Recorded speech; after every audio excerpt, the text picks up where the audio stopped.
pessoal, tudo bom com vocês? Hoje nós vamos dar sequência na leitura da obra 1984 do George Orwell. E como vocês já sabem, né, eu tive uns probleminhas aqui com o meu computador, esses imprevistos aí que às vezes acontecem, né, então acabou que atrapalhou um pouco o nosso cronograma oficial.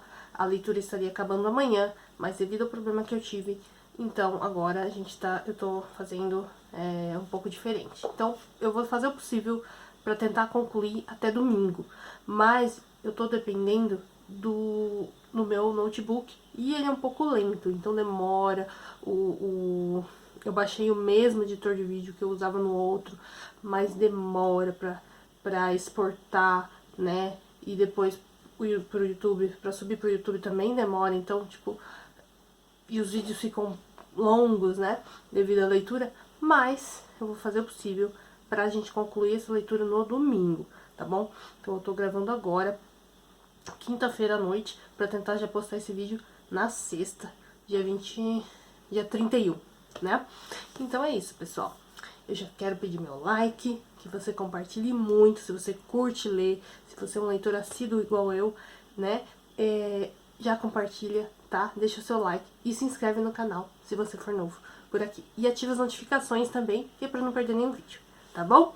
Então vamos dar sequência. Ontem, então, nós lemos os capítulos 9 e 10 da parte 2. E ficou um vídeo bem longo, né? Quase 2 horas de vídeo, por conta do capítulo 9 ser um capítulo bem extenso. O Winston, ele estava de posse do livro, né? No Goldstein. O livro que falava dentro da confraria e tudo mais. E aí aconteceu aquele fato não muito legal com ele e com a Júlia, lá naquele quartinho do Sr. Sherrington, né? Que, pelo jeito, ali enganou ele direitinho. Será que ele, de fato, é um infiltrado ali da Polícia das Ideias? A gente vai iniciar hoje o capítulo 1 da parte 3 e aí a gente vai ficar sabendo. Então, hoje, diferentemente do cronograma oficial, né, a gente vai ler o capítulo 1 e o capítulo 2, e daí depois eu já vou ler o 3 e o 4, e depois o 5 e o 6. Aí eu consigo, talvez, finalizar a leitura no domingo, tá bom? Dando tudo certo aí, eu acredito que dá tempo, tá? Então vamos lá, pessoal, começar o capítulo 1, ó, da parte 3. Vamos lá? Já vou pedir desculpa para possíveis barulhos, cachorros latindo, enfim, porque vocês sabem, né, que são coisas que a gente não dá pra gente prever e também, né, não tem como falar, fica quieto aí, né, pro cachorro. Então, vamos lá. Ele não sabia onde estava. Talvez no Ministério do Amor, mas não havia como ter certeza. Estava numa cela sem janelas, de teto alto e paredes cobertas de reluzentes azulejos brancos. Lâmpadas ocultas inundavam o espaço com uma luz branca, e havia um zumbido baixo e constante que ele achava que devia ter alguma coisa a ver com o suprimento de ar. Um banco ou uma prateleira de largura apenas suficiente para que a pessoa se sentasse corria ao longo da parede, com a porta como única interrupção de um lado, e na parede oposta um vaso sanitário de madeira sem assento. Viam-se 4 teletelas, uma em cada parede. Senti uma dor surda na barriga. Estava assim desde que haviam jogado num carro fechado e levado embora. Mas também estava com fome, uma fome feroz que o atormentava. Devia fazer 24 horas que não comia, se não fossem 36. Até agora não sabia, talvez nunca viesse a saber, se havia sido preso de manhã ou à noite. Desde então não recebera nenhum alimento. Estava sentado tão quieto quanto possível no banco estreito, com as mãos cruzadas sobre o joelho. Já aprendera a ficar sentado imóvel. Se fizesse movimentos inesperados, gritavam pelas teletelas, mas a necessidade de comer aumentava, e o que mais queria era um pedaço de pão. Tinha uma vaga ideia de que restavam algumas migalhas no bolso de seu macacão. Era até possível. Tinha uma sensação, porque de vez em quando sentia alguma coisa fazia cócegas em sua perna. Que houvesse um pedaço de casca. Afinal, a tentação de saber foi mais forte que o medo. Enfiou a mão no bolso. Smith, gritou a voz na teletela.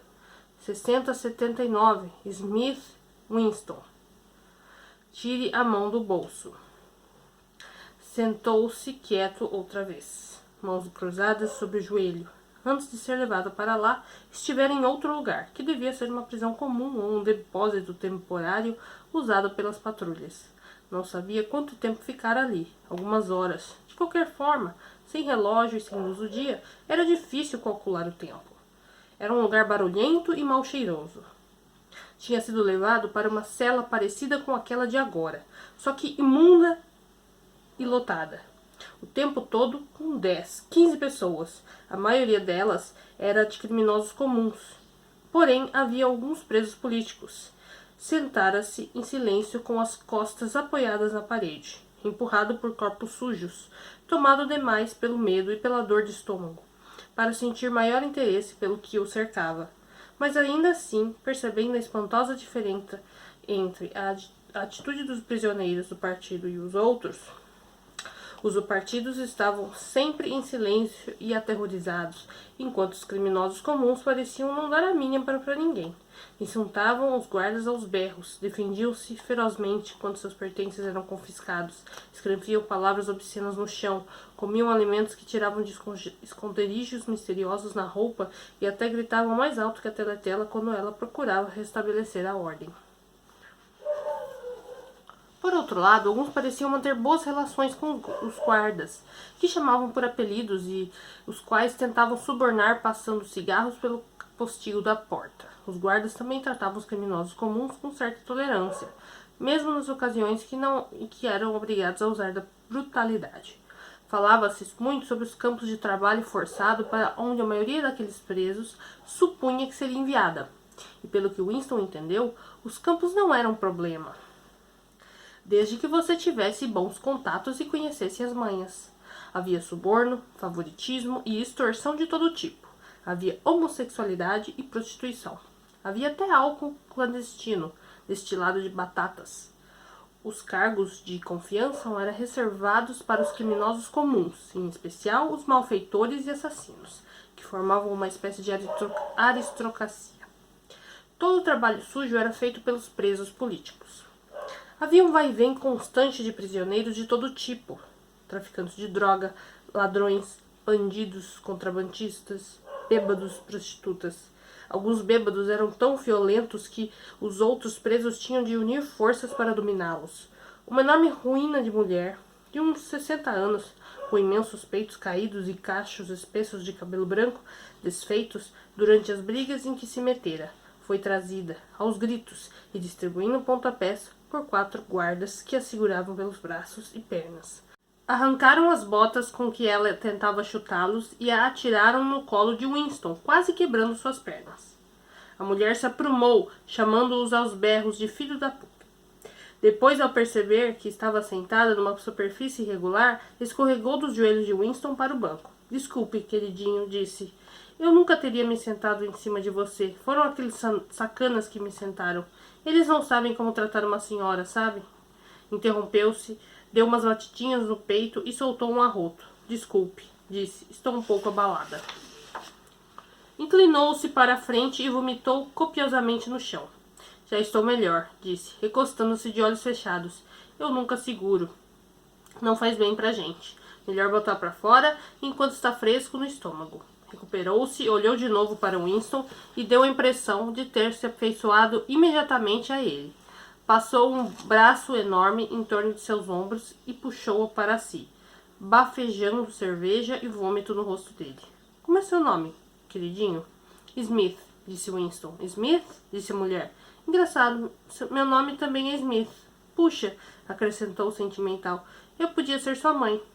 Ela podia mesmo ser sua mãe, ele pensou. Tinha a idade e o corpo adequados para o papel, e era provável que as pessoas mudassem um pouco depois de passar 20 anos num campo de trabalhos forçados. Ninguém mais lhe dirigira a palavra. Surpreendentemente, os criminosos comuns ignoravam os prisioneiros do partido. Os políticos diziam, com uma espécie de desdém e sem demonstrar o menor interesse. Os prisioneiros do partido tinham pavor de falar com quem quer que fosse, sobretudo, de falar uns com os outros. Só uma vez, quando 2 membros do partido, 2 mulheres, estavam sentadas no banco comprimidas uma com a outra, contra a outra. Ele ouviu no meio do burburinho umas palavras sussurradas com pressa, e especialmente uma referência que não entendeu a algo chamado quarto 101. Quando talvez 2 ou 3 horas tivessem se passado desde que fora levado para ali. A dor surda na barriga não passava nunca, mas às vezes melhorava, ou às vezes piorava. E seus pensamentos se expandiam ou encolhiam em conformidade com ela. Quando a dor ficava pior, ele pensava exclusivamente na dor e na vontade de comer. E quando melhorava, era dominada pelo pânico. Havia momentos em que previa o que aconteceria com ele com tanta nitidez que seu coração disparava e sua respiração se interrompia. Sentia a pancada do cacetete nos cotovelos e as botas ferradas nas canelas. Via-se rastejando, implorando piedade com os dentes quebrados. Mal pensava em Júlia. Não podia fixar a mente nela. Amava-a e não haveria de traí-la. Mas isso era apenas um fato de que tinha ciência, assim como estava ciente das regras da aritmética. Não a amava nem chegava a perguntar-se o que estaria acontecendo com ela. Pensava mais em O'Brien, com uma centelha de esperança. O'Brien talvez soubesse que ele fora preso. A confraria, dissera ele, nunca tentava salvar seus membros. Mas havia a questão da Gillette. Se pudessem, lhes enviariam a Gillette.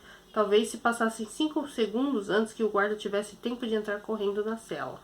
A Gillette morderia sua carne com uma espécie de frieza ardente, e mesmo os dedos que a seguravam estariam cortados até o osso. Seu corpo doente, que se esquivava, trêmulo, no menor sofrimento, evocava tudo aquilo. Não estava seguro de conseguir usar a Gillette, mesmo que surgisse a oportunidade. Era mais natural existir de momento em momento, aceitando mais 10 minutos de vida, mesmo com a certeza de que no fim daquilo haveria a tortura. Às vezes tentava calcular o número de azulejos nas paredes da cela. Devia ser fácil, mas em algum momento sempre perdia a conta. Mais frequentemente tentava deduzir onde estava e que horas eram. A certa altura, teve certeza de que lá fora era pleno dia. E no momento seguinte, igual certeza de que reinava a mais completa escuridão. Sabia instintivamente que naquele lugar as luzes nunca se apagavam. Era o lugar onde não havia escuridão. Agora entendia porque O'Brien parecera reconhecer a alusão. No Ministério do Amor não havia janelas. Sua cela podia estar no centro do prédio ou junto à parede externa. Podia estar 10 andares abaixo do solo ou 30 acima. Moveu-se mentalmente de um lugar para outro e procurou concluir a partir da sensação de seu corpo se estava empoleirado no espaço ou enterrado no fundo do solo. Ouviu-se um ruído de botas marchando do lado de fora. A porta de aço se abriu com um estrondo. Um jovem oficial, um indivíduo impecável de uniforme negro, que parecia rebrilhar inteiro em seus couros engraxados e cujo rosto pálido, de feições retilíneas, parecia uma máscara de cera, avançou com aprumo porta adentro. Com um gesto, indicou que os guardas do lado de fora fizessem entrar o prisioneiro que conduziam. O poeta Ampleforth entrou tropeçando na cela. A porta se fechou com um novo estrondo. Ampleforth fez 1 ou 2 movimentos incertos de um lado para o outro, como se tivesse a noção de que existia outra porta para onde sair, e depois começou a percorrer a cela de lá para cá. Ainda não se dera conta da presença de Winston. Seus olhos agitados fitavam a parede mais ou menos 1 metro acima da cabeça de Winston. Estava descalço, artelhos grandes e sujos escapuliam pelos buracos das meias. Também ele não se barbeava havia vários dias. Uma barba rala cobria seu rosto até os pômulos, dando-lhe um aspecto de truculência que não combinava com seu amplo físico vulnerável e seus movimentos nervosos. Winston sacudiu-se um pouco de sua letargia. Precisava falar com Ampleforth e correr o risco de ouvir o berro da teletela. Era até possível que Ampleforth fosse o portador da Gillette. Ampleforth! Exclamou. A teletela não se manifestou. Ampleforth estacou, um tanto surpreso. Pouco a pouco, seus olhos conseguiram focalizar Winston. Ah, Smith, disse. Você também? Por que você está aqui? Para dizer a verdade, Ampleforth sentou-se desajeitadamente no banco em frente a Winston. Só existe um delito, não é mesmo? Disse. E você o cometeu? Pelo visto, sim. Apoiou a mão na testa e apertou as têmporas por um momento, como se tentasse recordar de alguma coisa. Essas coisas acontecem. Começou incerto. Consegui recordar-me de uma ocasião. Uma ocasião possível. Foi uma indiscrição, sem dúvida. Estávamos preparando uma edição definitiva dos poemas de Kipling. Deixei a palavra Deus no final de um verso. Não consegui agir de outro modo, acrescentou, quase indignado, erguendo o rosto para olhar Winston. Impossível mudar o verso. O problema era a rima. Só existem 12 palavras em toda a língua com aquela rima. Você sabia? Passei vários dias vasculhando a mente, mas não encontrei a rima. Sua expressão mudou. O aborrecimento deixou de espantar-se nela, e por um momento lhe pareceu quase contente. Uma espécie de calidez intelectual. A alegria do pedante que fez um achado inútil brilhou entre a sujeira e o cabelo ralo. Alguma vez lhe ocorreu, disse, que a história da poesia inglesa foi determinada pelo fato de a língua inglesa carecer de rimas? Não, aquele pensamento em especial jamais ocorrera a Winston. Aliás, dadas as circunstâncias, tampouco lhe pareceu muito importante ou interessante. Você sabe que oração? Perguntou. Ampleforth fez de novo um ar surpreso. Eu nem tinha pensado nisso. Eles me prenderam, acho que há 2 dias, 3 talvez. Seus olhos percorreram as paredes como se esperasse encontrar uma janela em algum lugar. Não há diferença entre o dia e a noite neste lugar. Não sei como fazer para calcular o tempo. Conversaram caoticamente durante alguns minutos e depois, sem motivo aparente, um grito da teletela mandou que se calassem. Winston sentou-se quieto com os dedos entrelaçados. Ampleforth, grande demais para sentar-se com algum conforto no banco estreito, mexia-se irrequieto de um lado para o outro, cruzando as mãos ossudas, ora em torno de um joelho, ora em torno do outro. A teletela berrou para que ele ficar quieto. Algum tempo se passou, 20 minutos, 1 hora, difícil saber. Mais uma vez, ouviu o som de botas lá fora. As vísceras de Winston se contraíram. Logo, muito em breve, talvez dentro de 5 minutos, talvez naquele exato momento, um ruído de botas iria significar que a sua hora tinha chegado. A porta se abriu. O jovem oficial de expressão fria entrou na cela e, com um breve aceno, apontou para Ampleforth. Quarto 101, disse. Ampleforth saiu desajeitado, escoltado pelos guardas, com o rosto vagamente perturbado, mas sem entender o que se passara. Transcorreu um tempo que pareceu bastante longo. A dor de estômago de Winston voltara. Sua mente dava voltas no mesmo lugar, como uma bola que cai sempre nos mesmos buracos. Ele pensava apenas em 6 coisas. Na dor de estômago, num pedaço de pão, no sangue e nos gritos, em O'Brien, em Julia, na Gillette. Sentiu um novo espasmo no ventre. As botas ferradas se aproximavam. Quando a porta se abriu, a onda de ar que ela gerou fez entrar um cheiro forte de suor frio. Parsons entrou na cela. Vestia uma bermuda caqui e uma camisa esporte. Daquela vez, Winston se assustou a ponto de esquecer-se da própria situação. Você aqui? Falou. Parsons dirigiu a Winston um olhar em que não havia interesse nem surpresa, só infelicidade. Começou a andar aos arrancos de lá para cá, aparentemente incapaz de parar quieto. Toda vez que estendia os joelhos rechonchudos, dava para perceber que eles tremiam. Seus olhos esbugalhados, fixos, mostravam que não conseguiam deixar de fitar alguma coisa a média distância. Por que você está aqui? Perguntou Winston. Pensamento crime, disse Parsons, quase soluçando. O tom de sua voz indicava também a completa admissão de sua culpa e uma espécie de horror incrédulo, com o fato de que a expressão pudesse lhe ser aplicada. Parou na frente de Winston e começou a dirigir-lhe apelos ansiosos. Você não acha que eles vão me fuzilar, meu velho, não é mesmo? Não fuzilam você se na verdade você não fez nada, só teve pensamentos que não tem como controlar. Sei que eles são justos. Ah, tenho certeza de que são justos. Conhecem minha ficha, não conhecem? Você sabe de que tipo de sujeito eu era? Um bom sujeito. A minha moda. Não muito inteligente, claro, mas esperto. Tentei fazer o melhor que podia pelo partido, não foi? Saiu dessa em 5 anos, não acha? Ou quem sabe 10? Um cara como eu pode ser muito útil num campo de trabalhos forçados. Será que vão me matar por eu ter saído da linha uma única vez? Você é culpado? Perguntou Winston. Claro que sou culpado, exclamou Parsons com um olhar servil para a teletela. Você acha que o partido iria prender um inocente? A cara de Sapo ficou mais calma e até adquiriu uma expressão de santimônia. Pensamento crime é uma coisa horrível, velho, disse sentencioso. É um inferno. Pode dominar você sem você se dar conta. Sabe como ele me dominou? Enquanto eu dormia. Verdade. Estava lá trabalhando, tentando fazer a minha parte e nunca imaginei que tivesse alguma coisa negativa na minha mente. E aí eu comecei a falar dormindo. E você sabe o que eles me ouviram dizer? Ele baixou o tom de voz como alguém obrigado por ordens médicas a pronunciar uma obscenidade. Abaixe o grande irmão. Sim, eu disse isso. Disse e repeti, parece.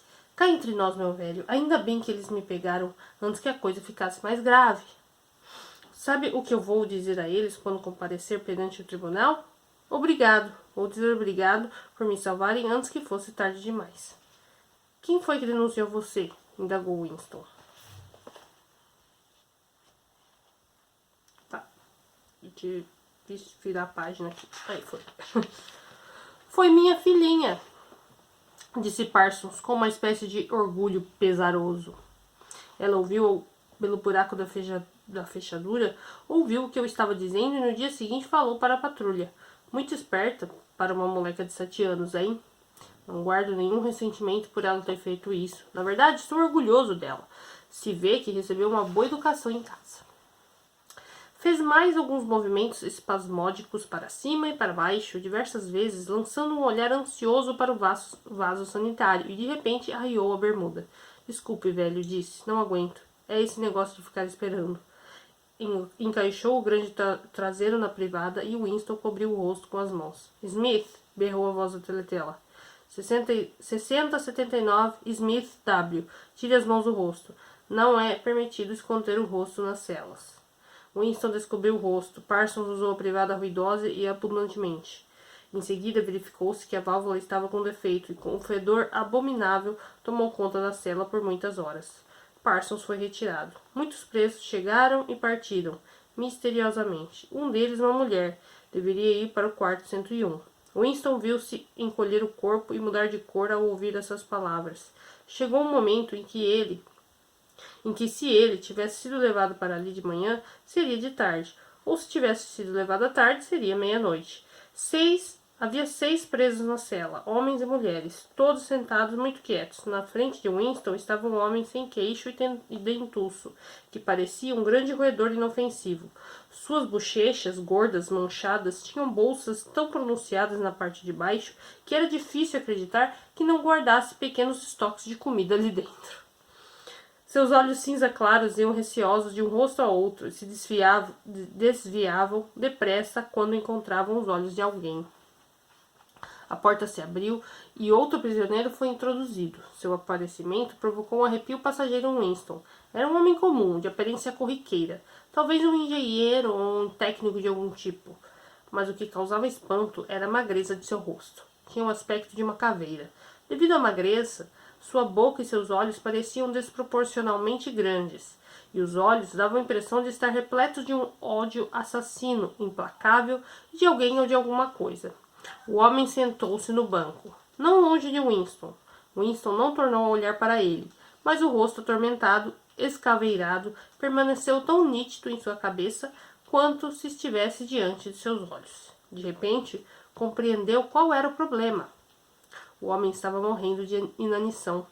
Parecia que o mesmo pensamento ocorrera quase simultaneamente a todos na cela.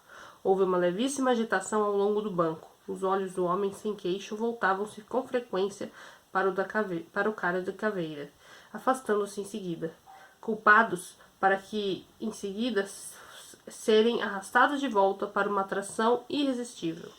Num certo momento, ele começou a se remexer no assento. Por fim se levantou, atravessou a cela titubeante, enfiou a mão no bolso do macacão e com um ar constrangido estendeu um pedaço de pão sujo ao da cara da caveira.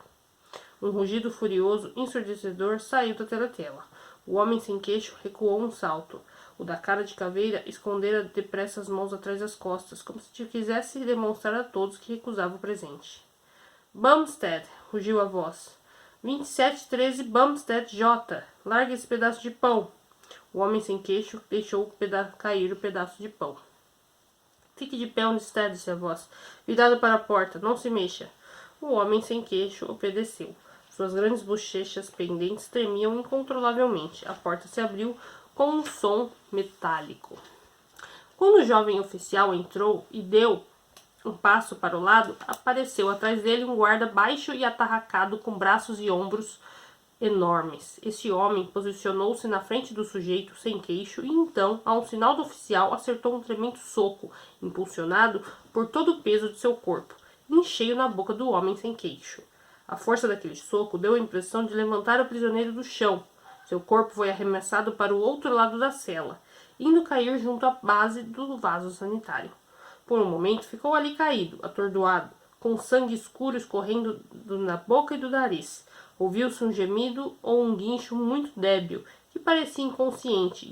Em seguida, ele rolou e ficou de quatro, apoiando-se inseguro nas mãos e nos joelhos, em meio a uma torrente de sangue e saliva.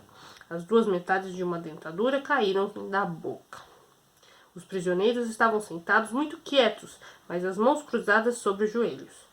O homem sem queixo retomou seu lugar em um dos lados de seu rosto, na parte de baixo. A carne começava a escurecer.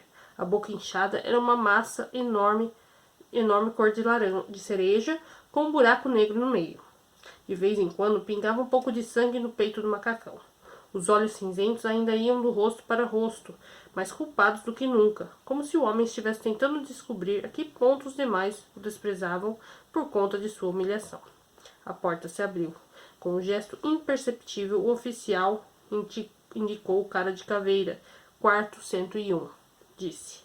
Houve um arquejo e uma agitação ao lado de Winston. O homem se jogara de joelhos no chão de mãos postas. Camarada, oficial, implorou.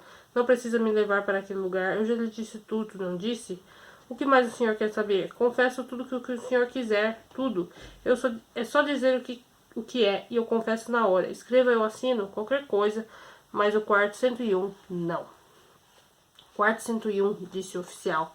O resto do homem, já muito pálido, ficou de uma cor que Winston não teria acreditado que fosse possível.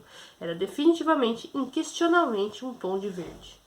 Faça o que quiser comigo, gritou. O homem está me matando de fome há várias semanas. Acabe com o assunto de vez e me deixe morrer. Me dê um tiro, me enforque, condene-me a 25 anos de prisão. Tem mais alguém que o senhor quer que eu denuncie? É só dizer quem, que eu falo tudo que o senhor quer saber. Não me interessa quem é a pessoa, nem o que o senhor quer fazer com ela. Tenho mulher e 3 filhos. O mais velho ainda não completou 6 anos. Pode pegar eles todos e cortar a garganta deles na minha frente, porque eu aguento e fico olhando. Mas não me leve para o quarto 101. Quarto 101, disse o oficial. O homem olhou freneticamente em torno para os outros prisioneiros, como se achasse que podia pôr outra vítima em seu lugar. Seus olhos se fixaram no rosto amassado do homem sem queixo, estendeu um braço descarnado. É aquele ali que o senhor devia levar, não eu, gritou.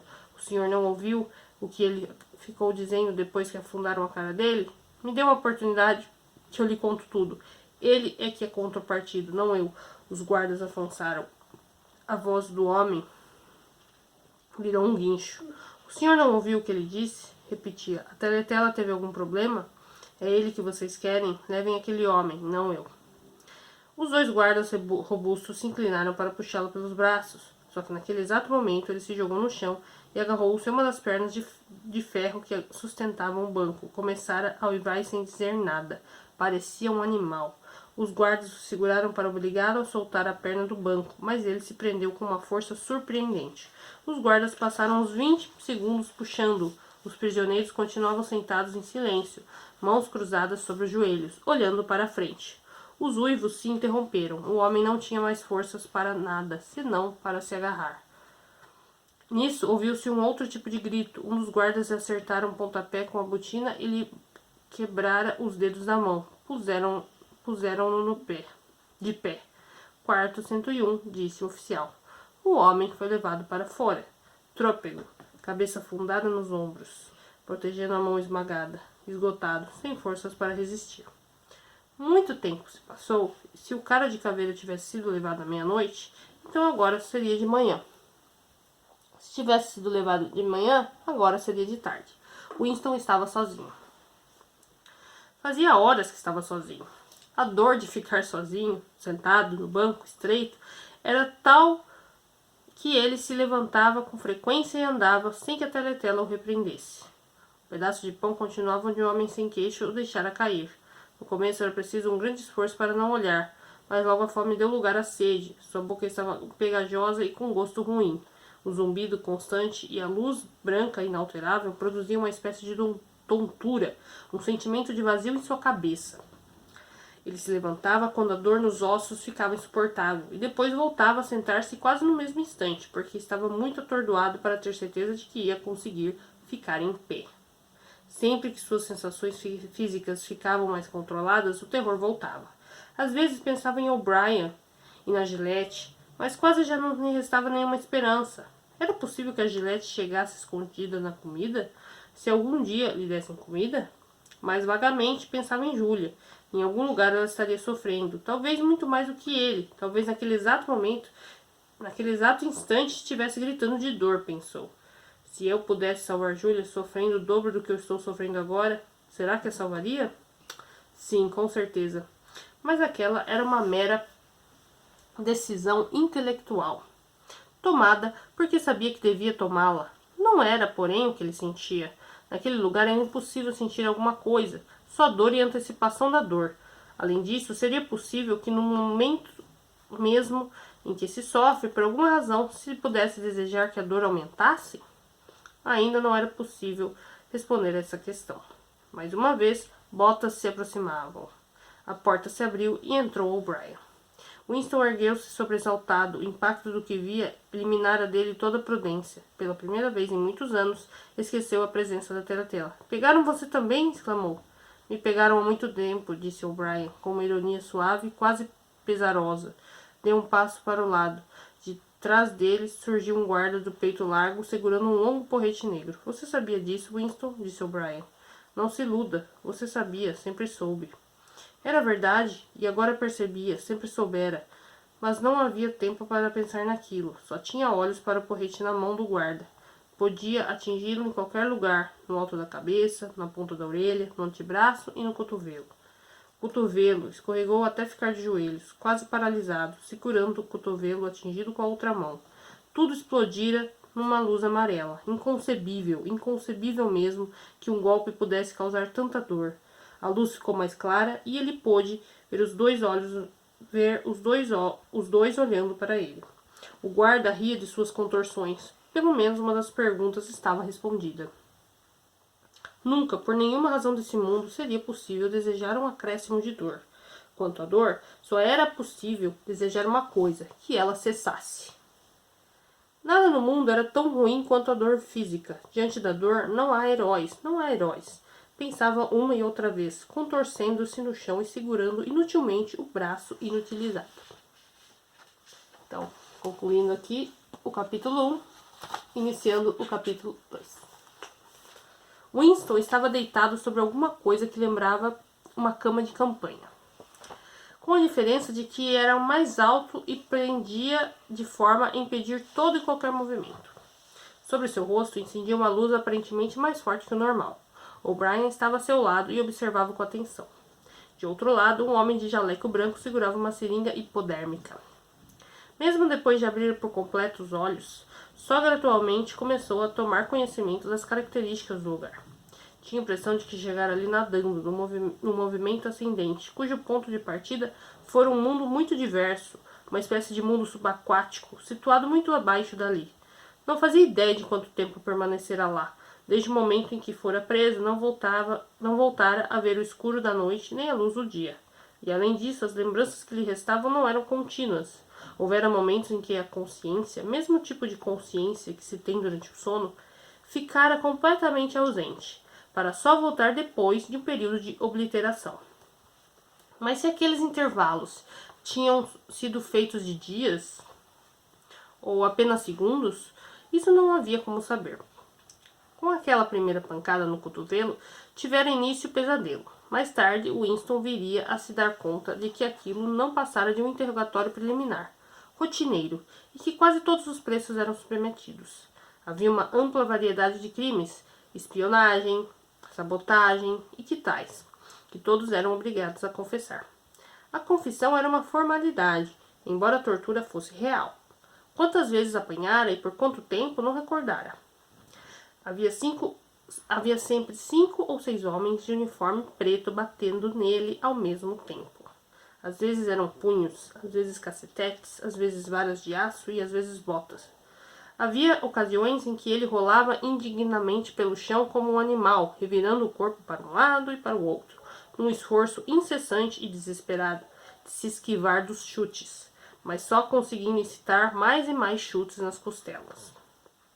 Na barriga, nos cotovelos, nas canelas, na virilha, nos testículos, na base da coluna. Havia ocasiões em que a coisa se prolongava tanto, mas tanto, que o que lhe parecia realmente cruel, perverso e indesculpável não era os guardas continuarem batendo nele, mas que não conseguisse se obrigar a perder a consciência. Havia ocasiões em que a coragem o abandonava de tal forma que ele se punha a pedir clemência antes mesmo que a pancadaria começasse. Ocasiões em que a simples visão de um punho se preparando para deferir um murro era o que bastava para fazê-lo confessar uma profusão de crimes reais e imaginários. Havia também ocasiões em que começava decidido a não confessar coisa nenhuma, quando cada palavra tinha de ser extraída dele, entre um e outro gemido de dor, e havia ocasiões em que buscava debilmente uma solução conciliatória, quando diziam a si mesmo: vou confessar, mas daqui a pouco, preciso aguentar até a dor ficar insuportável. Mais 3 chutes, mais 2 chutes, depois conto o que eles querem. Às vezes batiam tanto nele que Winston mal conseguia ficar de pé. Depois o atiravam feito um saco de batatas no chão de pedras de uma cela e o deixaram ali por algumas horas, até que se recuperasse e ficasse pronto para novos maus tratos. Também havia períodos mais longos de recuperação. Lembrava-se vagamente deles, pois passava-os dormindo ou em estado letárgico. Lembrava-se de uma cela com uma cama de tábuas, uma espécie de prateleira presa à parede. Uma pia de latão e refeições compostas de sopa quente, pão e às vezes café. Lembrava-se de um barbeiro carrancudo que vinha fazer a sua barba e cortar o seu cabelo, e também de homens de jaleco branco, sempre muito sérios e antipáticos, que tomavam seu pulso, examinavam seus reflexos, levantavam suas pálpebras, tateavam com dedos brutos à procura de ossos quebrados e espetavam agulhas em seu braço para fazê-los dormir. As surras tornaram-se menos frequentes e passaram-se a ser principalmente uma ameaça, um horror ao qual a qualquer momento poderia voltar a ser submetido, caso suas respostas fossem insatisfatórias. Seus interrogadores já não eram bandidos de uniforme preto, mas intelectuais do partido, homenzinhos rechonchudos com movimentos ágeis e óculos brilhantes, que se alternavam para questioná-lo em sessões que duravam. Assim lhe parecia, não tinha como saber ao certo, de 10 a 12 horas ininterruptas. Esses outros interrogadores cuidavam de submetê-lo a um desconforto físico e constante. Contudo, a dor não era o seu principal recurso. Esbofeteavam-no, puxavam-lhe as orelhas e os cabelos, obrigavam-no a ficar em pé numa perna só, impediam-no de urinar, iluminavam seu rosto com luzes fortes até seus olhos começarem a lacrimejar. Porém, o propósito daquilo era apenas humilhá-lo e minar a sua capacidade de argumentação e raciocínio. A verdadeira arma deles era o interrogatório, inclemente, questionamentos que se estendiam por horas a fio, sem interrupção, durante os quais o induziam a uma série de erros, pregavam-lhe peças, distorciam tudo o que ele falava, tudo o que ele dizia, incriminando cada passo com mentiras e contradições, até que ele começara a chorar, não só de vergonha, como também de exaustão nervosa. Às vezes Winston caía no choro meia dúzia de vezes numa única sessão. Na maior parte do tempo, enchiam-no de impropérios e a cada momento de hesitação ameaçavam entregá-lo de novo aos guardas, às vezes, porém, mudavam de repente de tom e passavam a chamá-lo de camarada. Dirigiam-lhe apelos em nome de Socinho e do grande irmão, perguntavam-se com pesar se depois de tudo o que havia passado não lhe restaria uma dose mínima de lealdade ao partido que o fizesse desejar desfazer o mal que havia causado. Com os nervos em frangalhos, depois de horas e mais horas de interrogatório, até esse apelo era capaz de reduzi-lo a lágrimas lamurientas. Aquelas vozes enervantes acabaram por subjugá-lo mais completamente que as botas e os punhos dos guardas. Winston tornou-se apenas uma boca que revelava, uma mão que assinava tudo o que exigissem que assinasse. Sua única preocupação era descobrir o que eles queriam que confessasse e em seguida confessar depressa, antes que a intimidação recomeçasse. Confessou ter assassinado membros eminentes do partido, distribuído panfletos sediosos, desviado recursos públicos, defendido segredos militares, cometido todo tipo de sabotagem, confessou ser, desde 1968, um espião a soldo do governo lestasiano, confessou ser crente religioso, admirador do capitalismo e pervertido sexual, confessou ter matado sua mulher, embora soubesse, como deviam saber seus inquiridores, que ela estava viva, confessou ter mantido contato pessoal com Goldstein durante anos a fio, além de ter sido membro de uma organização secreta da qual participavam quase todos os seres humanos que Winston conhecera na vida. Era mais fácil confessar tudo e comprometer todo mundo. Além do mais, em certo sentido, era tudo verdade. Era verdade que fora um inimigo do partido e aos olhos do partido. Não havia a menor diferença entre pensamento e ação. Winston também guardava lembranças de outro tipo. Elas sobressaíram de maneira desconexa em sua mente, como fotos circunstadas por áreas de escuridão. Achava-se numa cela que não sabia dizer se estava escura ou iluminada, pois não conseguia ver nada além de um par de olhos. Perto dele, algum tipo de instrumento tic-taqueava vagarosa e regularmente. Os olhos tornaram-se maiores e mais brilhantes, e de repente ele se levantara da cadeira e começara a flutuar, efetuando um mergulho em direção aos olhos e então sendo engolidos por eles. Estava atado a uma cadeira cercada por mostradores. Sob luzes ofuscantes, um homem de jaleco branco lia mostradores. Do lado de fora ouvia-se um tropel de botas. A porta se abria com um clangor. O oficial de rosto ceráceo entrava acompanhado por 2 guardas. Quarto 101, dizia o oficial. O homem de jaleco branco não se virava. Tampouco olhava para Winston, só olhava para os mostradores.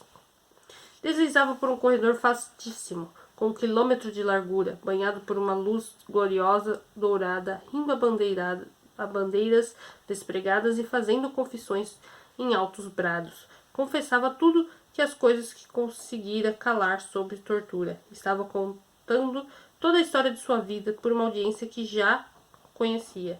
Com ele estavam os guardas, os outros interrogadores, os homens de jaleco branco, O'Brien, Julia, o Sr. Sherrington, todos deslizando juntos pelo corredor às gargalhadas. Algo de terrível que o futuro ocultava havia sido de alguma forma driblado e não se concretizara. Estava tudo certo, não havia mais dor. O último detalhe de sua vida fora revelado, compreendido e perdoado. Estava se levantando da cama de tábuas, quase certo de que ouvido a voz de O'Brien. Ao longo de todo o processo de interrogatório, embora em nenhum momento a visse, Winston tinha a sensação de que O'Brien estava junto de seu cotovelo, fora de seu campo de ficção. Era O'Brien que comandava tudo. Era ele que lançava os guardas contra Winston e também quem impedia que o matassem. Era ele quem decidia quando Winston devia gritar de dor, quando devia ter um descanso, quando devia ser alimentado, quando devia dormir, quantas drogas deviam ser injetadas em seu braço. Ele era quem fazia as perguntas e sugeria as respostas.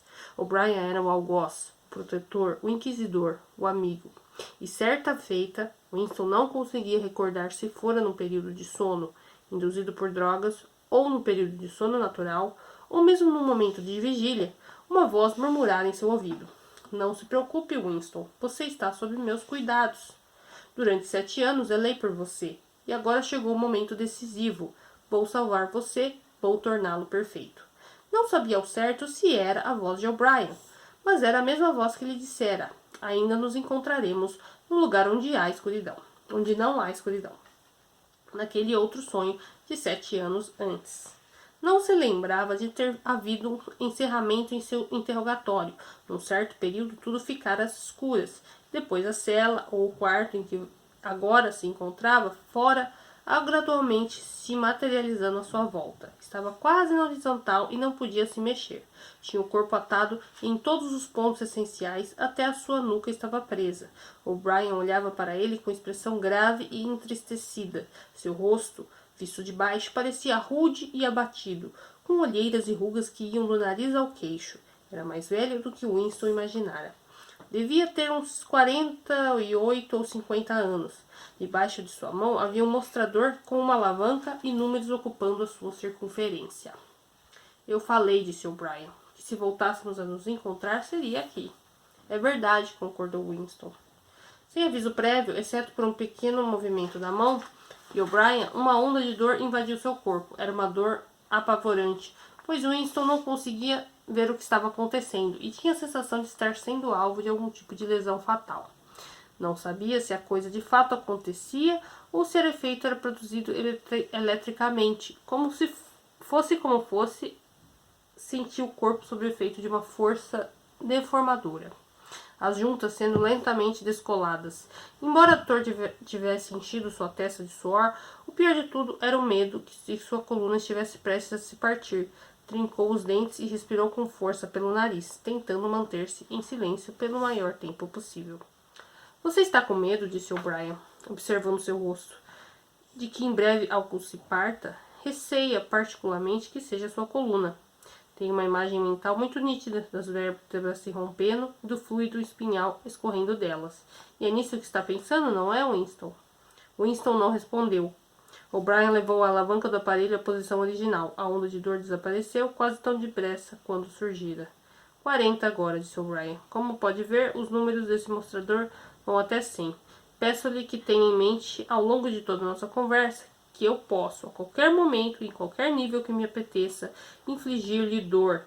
Se me disser mentiras ou tentar algo de tergiversação, ou descer abaixo de seu grau costumeiro de inteligência, no mesmo instante começará a chorar de dor. Entendeu bem? Entendi, disse Winston. Os modos de O'Brien tornaram-se menos severos. Ajeitou os óculos pensativo e deu 1 ou 2 passos para lá e para cá. Quando voltou a falar, seu tom de voz era gentil e paciente. Tinha o ar de um médico, de um professor e mesmo de um sacerdote, preocupado em explicar e persuadir mais do que em punir. Estou perdendo algum tempo com você, Winston, disse. Porque é um caso que não vale a pena. Você sabe muito bem qual é o seu problema. Faz anos que está a par dele, embora venha tentando negá-lo. Você é mentalmente desequilibrado. Tem problemas de memória, não consegue se lembrar de acontecimentos reais e convence a si mesmo de que se recorda de coisas que nunca aconteceram. Felizmente isso tem cura. Se até agora você não se curou, foi porque não quis. Havia um pequeno esforço de vontade que não estava disposto a fazer. Mesmo agora, como eu sei, você se agarra à sua doença porque a considera uma virtude. Vejamos um exemplo. Com que potência a Oceania está em guerra atualmente? Quando me prenderam, a Oceania estava em guerra com a Lestásia. Com a Lestásia, ótimo. E a Oceania sempre esteve em guerra com a Lestásia, não é mesmo? Winston respirou fundo, abriu a boca para falar, mas permaneceu mudo. Não conseguia tirar os olhos do mostrador que o Brian tinha nas mãos. A verdade, Winston, por favor, a sua verdade. Conte-me o que você acha que se lembra. Lembro-me de que até uma semana antes de eu ser preso, não era com a Lestásia que estávamos em guerra. Éramos aliados deles. A guerra era com a Eurásia. E foi assim nos últimos 4 anos antes disso. O Brian interrompeu com um movimento da mão. Vejamos outro exemplo, disse. Há alguns anos você teve uma alucinação gravíssima. Achou que 3 homens, 3 ex-membros do partido, que atendiam pelos nomes de Jones, Aronson e Rutherford, homens executados por traição e sabotagem, depois de terem feito as confissões mais cabais, não eram culpados dos seus crimes pelos quais tinham sido denunciados. Imaginou ter visto uma evidência documental inequívoca de que aquelas confissões eram falsas. Havia até uma certa foto sobre a qual você teve uma alucinação. Acreditava tê-la realmente segurado nas mãos, uma foto mais ou menos como essa. Um recorte de jornal retangular surgiu entre os dedos de O'Brien e foi mantido por cerca de 5 segundos no campo de visão de Winston. Era uma foto, e não havia dúvida sobre a sua identidade. Era a foto. Uma cópia da foto em que Jones, Aronson e Rutherford apareciam na cerimônia do partido de Nova York. a foto que 11 anos antes lhe caíra acidentalmente nas mãos e que ele de pronto destruíra. O'Brien a pôs diante de seus olhos por um instante, depois tornou-se a ocultá-la. Mas Winston a vira, isso era inquestionável. Fez um esforço desesperado, agonizante para desprender a parte superior do corpo. Era impossível movimentar-se um centímetro que fosse, em qualquer direção. Na hora, esqueceu-se até do mostrador com a alavanca. Tudo o que queria era ter novamente aquela foto entre os dedos, ou ao menos olhar para ela de novo. Ela existe, gritou. Não, disse O'Brien. Foi até o outro lado da sala, viu um buraco da memória na parede oposta. O'Brien levantou a grade, sem que ninguém a visse. A frágil tira de papel agora rodopiava na corrente de ar quente. Desaparecia numa língua de fogo. O'Brien se afastou da parede. Cinzas, disse ele. Nem mesmo cinzas identificáveis. Pó. Ela não existe. Nunca existiu. Mas existiu. Ainda existe. Existe na memória. Eu me lembro. Você se lembra? Eu não me lembro, disse O'Brien. O coração de Winston se apertou. Aquilo era duplo pensamento. Sentiu-se dominado por uma impotência esmagadora. Se pudesse ter certeza de que O'Brien estava mentindo, isso, ao que parecia, não teria feito diferença.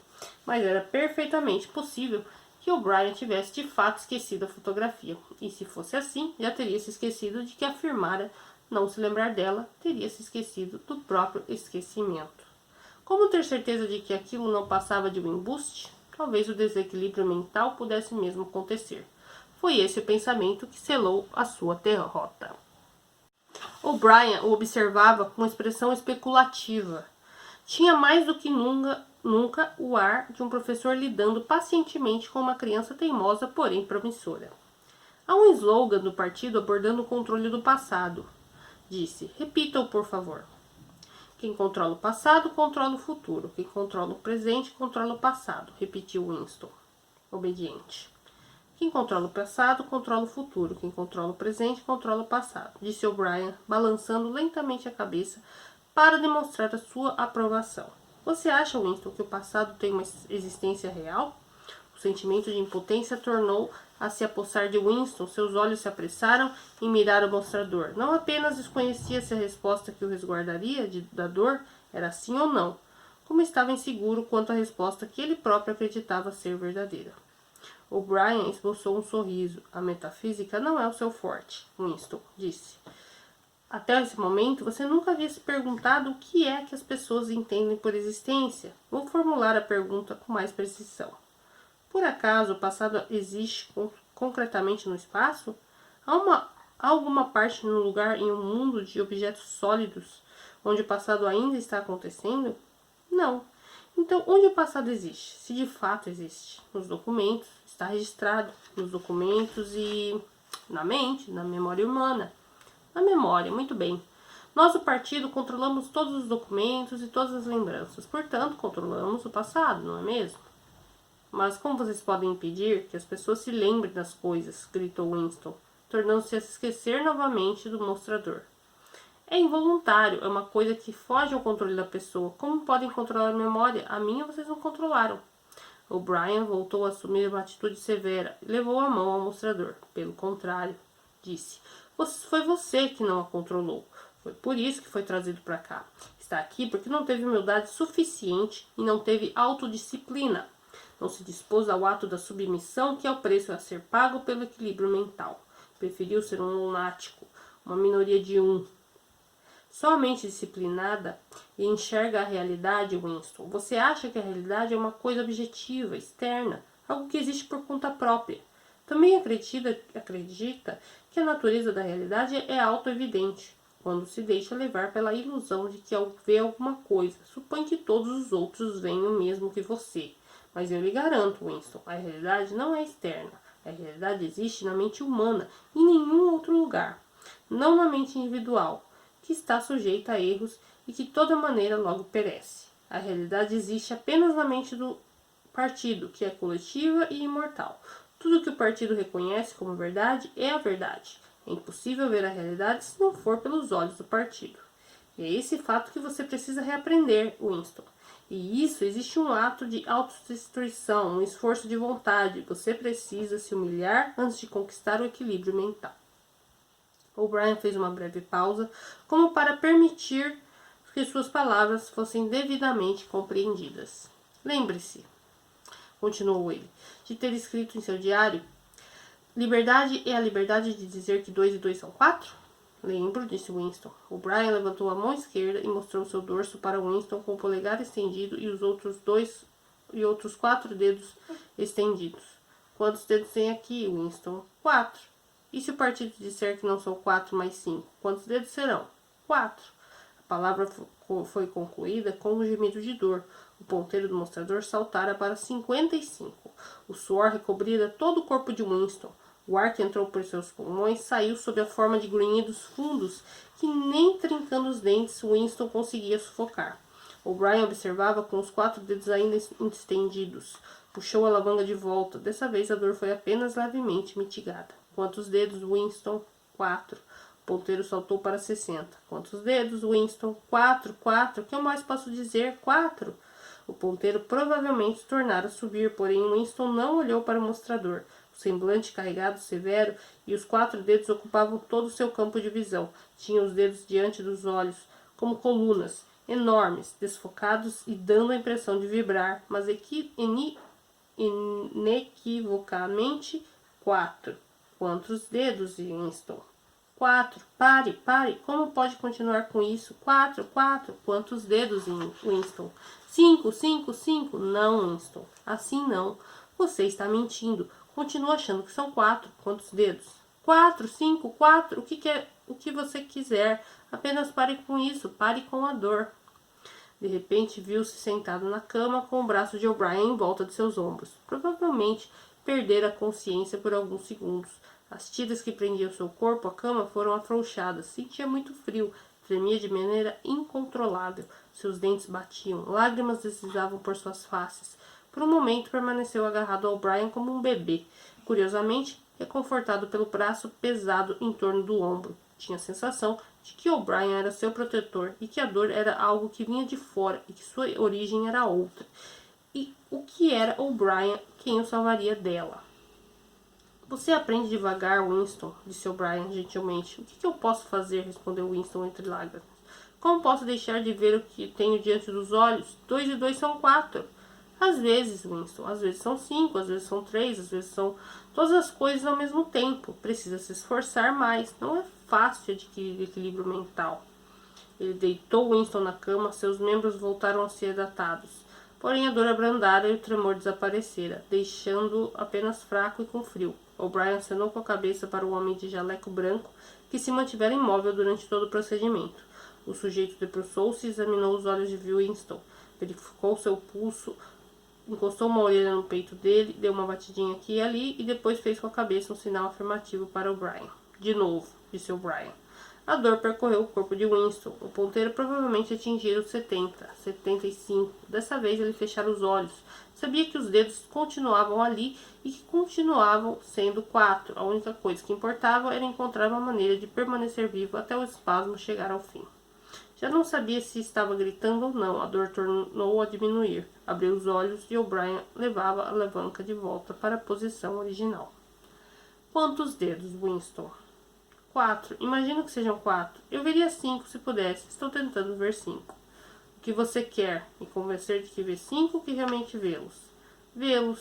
De novo, disse O'Brien. O ponteiro talvez estivesse em 80, 90. Só a intervalos Winston conseguia se lembrar do motivo por que a dor lhe estava sendo infligida. Atrás das pálpebras obstinamente fechadas, uma floresta de dedos parecia se mover numa espécie de dança, embaralhando-se e desembaralhando-se, desaparecendo uns atrás dos outros e reaparecendo outra vez. Winston tentava contá-los, não se lembrava por quê. Sabia apenas que era impossível contá-los, de que maneira e de que alguma forma isso se devia à misteriosa identidade entre 5 e 4. A dor voltou a diminuir. Ao abrir os olhos, verificou que continuava vendo a mesma coisa. Um sem fim de dedos, movendo-se como árvores. Continuava a correr em ambas as direções, cruzando-se e descruzando-se. Tornou a fechar os olhos. Quantos dedos estou mostrando para você, Winston? Não sei. Você vai me matar se fizer isso de novo. 4, 5, 6, com toda sinceridade, não sei. Assim é melhor, disse O'Brien. Uma agulha entrou no braço de Winston. Quase no mesmo instante, uma calidez feliz, curativa, se espalhou por todo o seu corpo. A dor já estava semi-esquecida. Abriu os olhos e fitou O'Brien agradecido. À vista do rosto rude e enrugado, tão feio e tão inteligente, seu coração parecia renovar-se. Caso pudesse mover-se, teria pousado a mão sobre o braço de O'Brien. Nunca o amara tão profundamente quanto aquele momento, e não apenas porque ele estancara a dor. Reavivara assim seu íntimo velho sentimento de que no fundo não importava se O'Brien era amigo ou inimigo. O'Brien era alguém com quem se podia conversar. Talvez fosse mais importante ser compreendido do que amado. A tortura a que O'Brien o submetera deixara-o à beira da demência, e em breve O'Brien certamente o mandaria para a morte. Não tinha a menor importância, num sentido que ia ainda mais fundo que a amizade. Eram muito íntimos, em algum lugar, embora as palavras talvez jamais viessem a ser ditas de fato. Havia um local em que se podiam se encontrar e conversar. A expressão com que O'Brien olhava para ele sugeria que possivelmente um pensamento idêntico estivesse lhe passando pela cabeça. Ao falar, sua voz tinha um som afável e amistoso. Você sabe onde está Winston? Não, imagino que no Ministério do Amor. Sabe há quanto tempo está aqui? Não faço ideia. Dias, semanas, meses. Acho alguns meses. Por que acha que trazemos as pessoas para esse lugar? Para fazê-las confessar. Não, não é por isso. Tente de novo. Para castigá-las.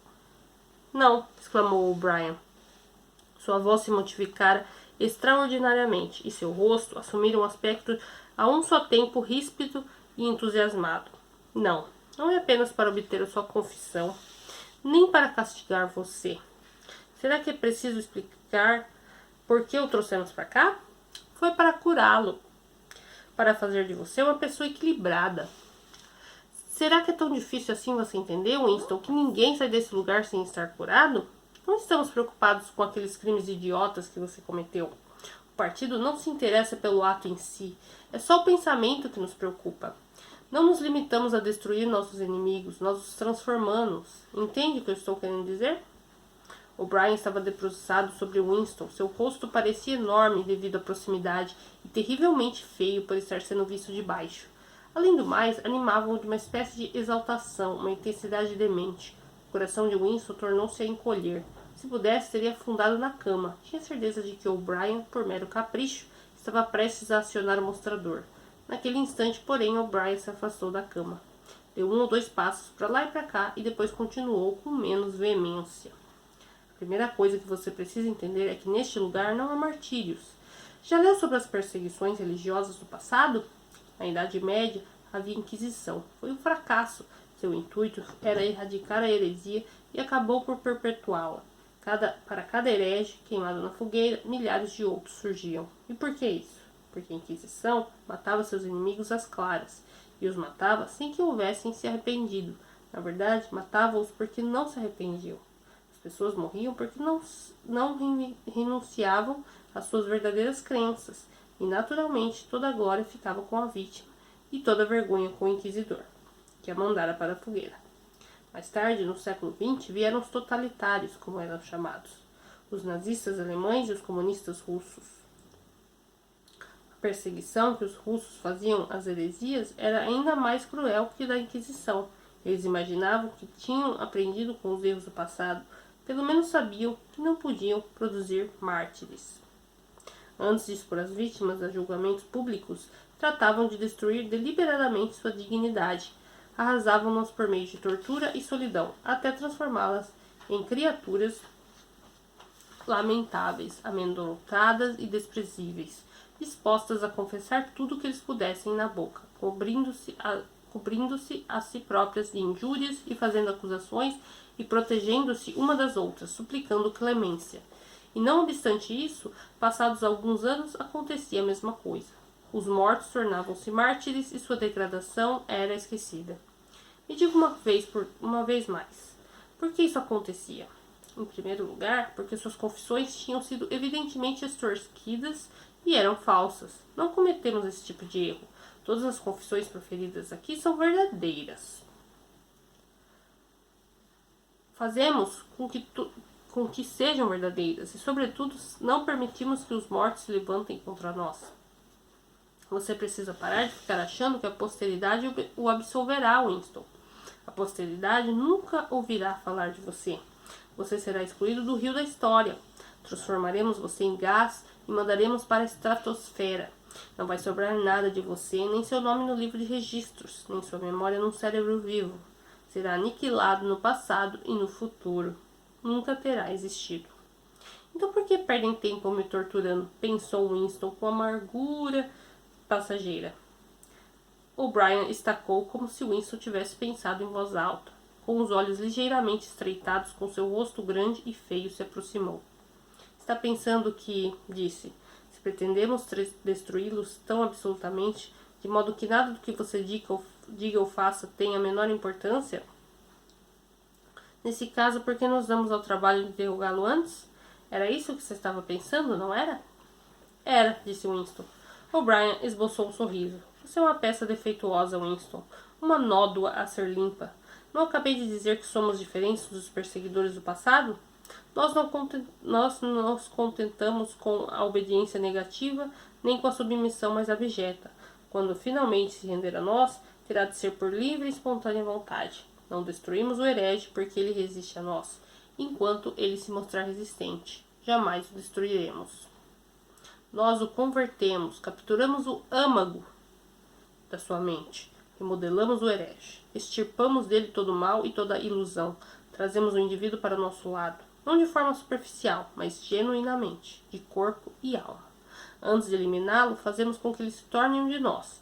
É intolerável para nós a existência em qualquer parte do mundo de um pensamento incorreto, por mais secreto e impotente que seja.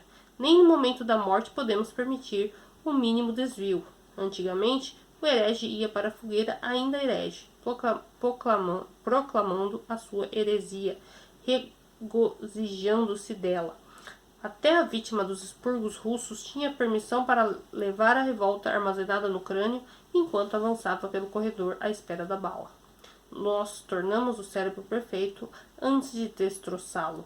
A ordem dos antigos despotismos era, não farás. A ordem dos totalitários era, farás. E a nossa ordem é, és. Ninguém que seja trazido para esse lugar se rebela contra nós. Todos passam por uma lavagem completa. Até aqueles 3 traidores miseráveis em cuja inocência você acreditava. Jones, Aronson e Rutherford. Que por fim se dobraram. Participei do interrogatório deles. Vi como foram pouco a pouco se consumindo, como se lamentavam, como rastejavam, como choravam. No final, não foi com dor nem com medo, apenas com penitência. Quando acabamos com eles, estavam reduzidos a uma casca. Não havia mais nada dentro deles, exceto o arrependimento pelo que tinham feito e o amor pelo grande irmão. Era tocante ver como o amavam. Imploravam para que os liquidássemos depressa, a fim de que pudessem morrer com a mente ainda limpa. A voz de O'Brien assumira um toque quase sonhador. Em seu rosto ainda era possível notar o arrebatamento e o entusiasmo delirante. Ele não está fingindo, pensou Winston. Não é um hipócrita. Acredita em cada palavra do que diz. O que mais o oprimia era a consciência de sua inferioridade intelectual. Observava o vulto pesado e todavia gracioso andando de um lado para o outro, entrando e saindo de seu campo de visão. O'Brien era em todos os sentidos um ser maior que ele. Não havia ideia que tivesse ocorrido a Winston ou que pudesse vir a ocorrer um dia que O'Brien não o conhecesse. Havia muito, e que já não tivesse examinado e descartado sua mente continha de Winston. Nesse caso, como podia ser verdade que O'Brien fosse um demente? A demência só podia ser dele, Winston. O'Brien parou e olhou para ele. Sua voz voltou a assumir um tom áspero. Não pense que se salvará, Winston. Por mais absoluta que seja a sua rendição, ninguém que tenha se desencaminhado foi poupado. E mesmo que resolvêssemos deixá-lo viver até o fim de seus dias, mesmo assim você jamais escaparia de nós. O que lhe acontecer aqui é para sempre. Talvez isso em mente desde já, nós os esmagaremos. Deixaremos você num estado do qual não há retorno. Vão lhe suceder coisas das quais você não poderá se recuperar, nem se vivesse 1000 anos. Nunca mais lhe será possível ter sentimentos humanos comuns. Tudo estará morto dentro de você. Nunca mais lhe será possível experimentar o amor, A amizade, a alegria de viver, o riso, a curiosidade, a coragem ou a integridade? Ficará oco. Vamos espremê-lo até deixá-lo vazio e depois o preencheremos conosco mesmo. O'Brien fez uma pausa e gesticulou para o homem de jaleco branco.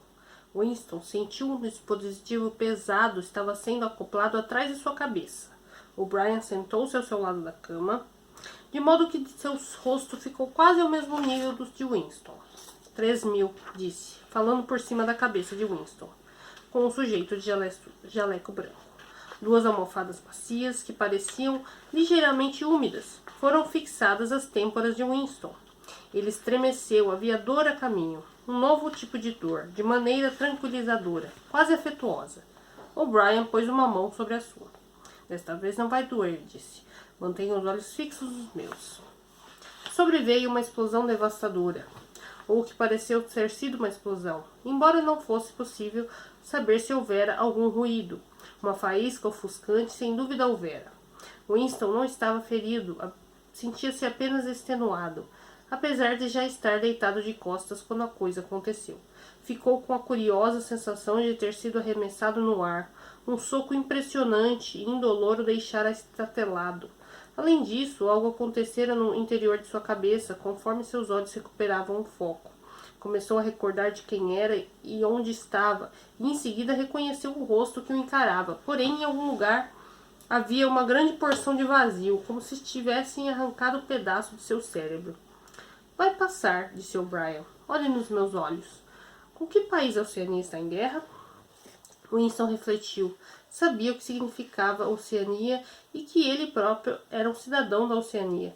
Também se lembrava da Eurásia e da Lestásia, porém não sabia quem estava em guerra com quem. A bem da verdade, nem sabia que havia uma guerra em andamento.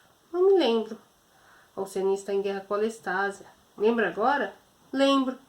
A Oceania sempre esteve em guerra com a Lestásia. Essa guerra existe sem interrupções, desde o seu nascimento, desde a fundação do partido, desde o princípio da história, sempre a mesma guerra. Lembra disso? Lembro. Há 11 anos você inventou uma lenda sobre 3 homens que tinham sido condenados à morte por traição. Imagina ter visto um pedaço de papel que provava a inocência deles. Esse pedaço de papel nunca existiu. Foi uma invenção sua, a qual você posteriormente passou a acreditar. Agora você recorda o momento exato em que inventou essa história? Lembra disso? Lembro. Agora, há pouco tempo, mostrei-lhe os dedos da minha mão. Você viu 5 dedos, lembra disso? Lembro. O'Brien mostrou os dedos de sua mão esquerda com o polegar baixado. Tem 5 dedos aqui. Está vendo 5 dedos? Estou. E de fato os viu. Por um brevíssimo instante, antes de que o cenário de sua mente se alterasse, viu 5 dedos e não havia deformação. Então tudo voltou ao normal e retornaram o velho medo, o ódio e a perplexidade. Mas houvera um momento. Winston não sabia determinar sua duração, talvez 30 segundos.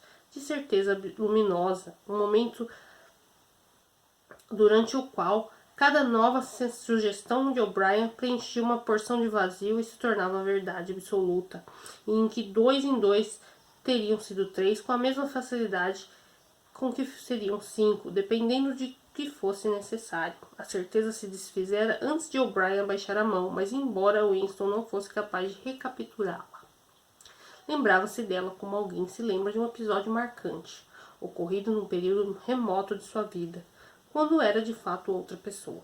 Está vendo? Disse O'Brien. Como é perfeitamente possível? Estou. Com expressão satisfeita, O'Brien se levantou. À sua esquerda, Winston viu o homem de jaleco branco quebrar uma ampola e puxou o embolo de uma seringa. O'Brien virou-se para Winston com um sorriso. Quase à maneira antiga, ajeitou os óculos no nariz. Lembra-se de ter escrito em seu diário, disse, que não importava que se eu era seu amigo ou inimigo, pois ao menos era alguém que compreendia você, uma pessoa com quem podia conversar? Você tinha razão. Gosto de conversar com você. Sua mente me atrai. Lembra um pouco a minha, com a diferença de que você é doido. Antes de encerrarmos a sessão, pode me fazer algumas perguntas, se quiser, sobre qualquer coisa? Qualquer coisa. O'Brien notou que Winston olhava para o mostrador. Está desligado. Qual é a sua primeira pergunta? O que fizeram com a Júlia? Indagou Winston. O Brian sorriu de vez. Ela traiu você, Winston, imediatamente, incondicionalmente. Raras vezes vi alguém passar por o nosso lado com tamanha presteza. Você mal a reconheceria se a visse. Sua rebeldia, sua astúcia, sua loucura, sua mente suja. Tudo foi extraído dela. Como foi uma conversão perfeita, um caso para figurar em nossos livros textos. Vocês a torturaram? O'Brien deixou isso sem resposta. Próxima pergunta, disse. O grande irmão existe? Claro que existe. O partido existe. O grande irmão é a personificação do partido. Mas existe da mesma maneira que eu existo? Você não existe, disse O'Brien. Mais uma vez foi assaltado pela sensação de impotência. Conhecia ou intuía os argumentos que demonstravam sua inexistência. Eram, contudo, argumentos absurdos, meros jogos de palavras. Porventura, a afirmação, você não existe, não continha um absurdo lógico? Mas de que valia alegar isso? Sua mente esmorecia à medida que pensava nos argumentos irrespondíveis e insanos com que O'Brien o aniquilaria. Eu acho que existo, disse penosamente. Tenho consciência de minha própria identidade. Nasci e vou morrer. Tenho braços e pernas. Ocupo um ponto particular no espaço. Nenhum outro objeto sólido pode ocupar simultaneamente esse mesmo ponto. É nesse sentido que o grande irmão existe? É irrelevante. Ele existe. O grande irmão vai morrer um dia? Claro que não. Como ele poderia morrer? Próxima pergunta. A confraria existe? Isso, Winston, você nunca saberá. Mesmo que resolvamos soltá-lo depois que terminamos com você, você não... Mesmo que você viva até os 90 anos, nunca saberá se a resposta a essa pergunta é sim ou não. Enquanto viver, esse será para você um enigma não resolvido. Winston permaneceu em silêncio. Seu peito se movimentava para cima e para baixo a uma velocidade um pouco maior. Ainda não fizera a pergunta que fora a primeira a assomar a sua mente. Precisa fazê-la, e no entanto era como se a sua língua se recusasse a formulá-la. Via-se uma sombra de divertimento no rosto de O'Brien. Até os seus óculos pareciam ter um brilho irônico. Ele sabe, pensou Winston de repente, ele sabe que eu vou perguntar. Ao pensar isso, as palavras irromperam a sua boca. O que tem no quarto 101? A expressão no rosto de O'Brien não se modificou, e respondeu secamente. Você sabe o que tem no quarto 101, Winston. Todo mundo sabe o que tem no quarto 101. Levantou um dedo para o homem de jaleco branco. Evidentemente, a sessão chegara ao fim. Uma agulha perfurou o braço de Winston, que caiu quase de imediato num sono profundo. Fim do capítulo 2, da parte 3. A coisa ficou feia para o nosso amigo Winston, né, gente? E assim, ele foi enganado direitinho, e pelo que o Winston falou para ele, mas a gente ainda não pode ter certeza absoluta, né, que ele falou a verdade pro Winston, né? Ele falou que a Julia traiu ele, né, e tudo mais. Pessoal, amanhã eu venho com o capítulo 3 e 4, a gente tá acabando já, amanhã vai ser mais curto, porque o capítulo 3 e 4 são mais curtos, tá? E aí, até domingo a gente conclui com certeza, tá bom? Vocês provavelmente vão estar vendo esse vídeo aqui na sexta, né, dia 31. Aí, então, o capítulo 3 e 4 vocês vão ver no sábado, e o capítulo 5 e 6 vocês vão ver no domingo, beleza? E é isso, pessoal. Obrigada por acompanhar a leitura dessa obra fantástica, dessa distopia tão bacana e assim que faz a gente rever algumas coisas, assim, repensar algumas coisas, alguns pontos aí de meio que atuais que a gente vive, né, de alguma certa forma, que tentam fazer uma certa lavagem cerebral, enfim, você não pode ter suas opiniões, você não pode ter suas convicções, né, precisa seguir, não existe só uma verdade absoluta, que é o que eles tanto, né, fazem de tudo para que, né, as pessoas acreditem naquilo, e eles têm esse poder de mudar os fatos na hora que eles quiserem, quantas vezes eles quiserem. Então olha só que coisa mais absurda. É uma fake news instantânea ali. Precisa mudar esse fato, vamos lá e vamos mudar. Então, é muito bizarro, né, pensar num negócio desse. Mas agora o Winston tá apagando aí, tá sofrendo um pouco, né, sobre...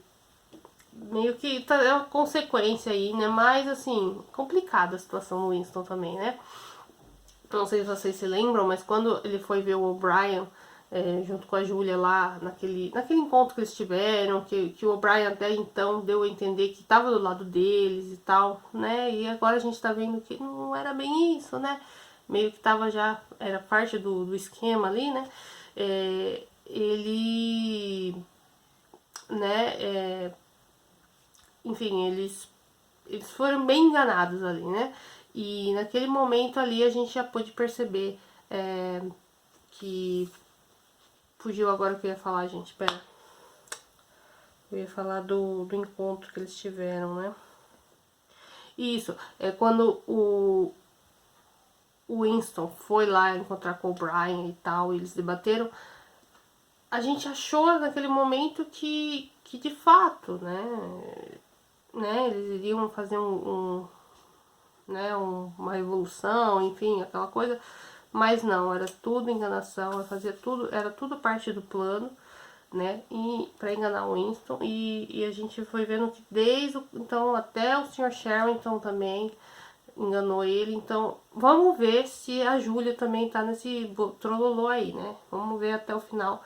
Eu espero que não, porque vocês viram que é uma relação ali que começou meio estranha, né? Porque ele desconfiou dela. E será que a desconfiança dele era real? Será que de fato ela também era da Polícia das Ideias e ela conseguiu enganar ele direitinho e aproveitou ali né, do jogo, né? Tudo dela aí pra tentar... Meu, se for isso, eu vou ficar muito #decepcionada com ela, né, gente? Porque olha... Mas vamos ver, né? Temos mais 4 capítulos aí pra concluir a obra. E eu tô ansiosa, né? Espero terminar logo. Eu acho que vocês também, né? Pra gente saber o que vai acontecer com o Winston. Será que vão vaporizar ele? Será que ele vai sumir, desaparecer da existência? Ninguém vai mais saber dele? Vamos ver. Pessoal, então até amanhã. Leitura dos capítulos 4 e 5. Desculpa, leitura dos capítulos 3 e 4 da nossa obra aqui, 1984. Tá bom? Beijo grande pra vocês que ficaram até aqui. E até amanhã, pessoal. Tchau, tchau.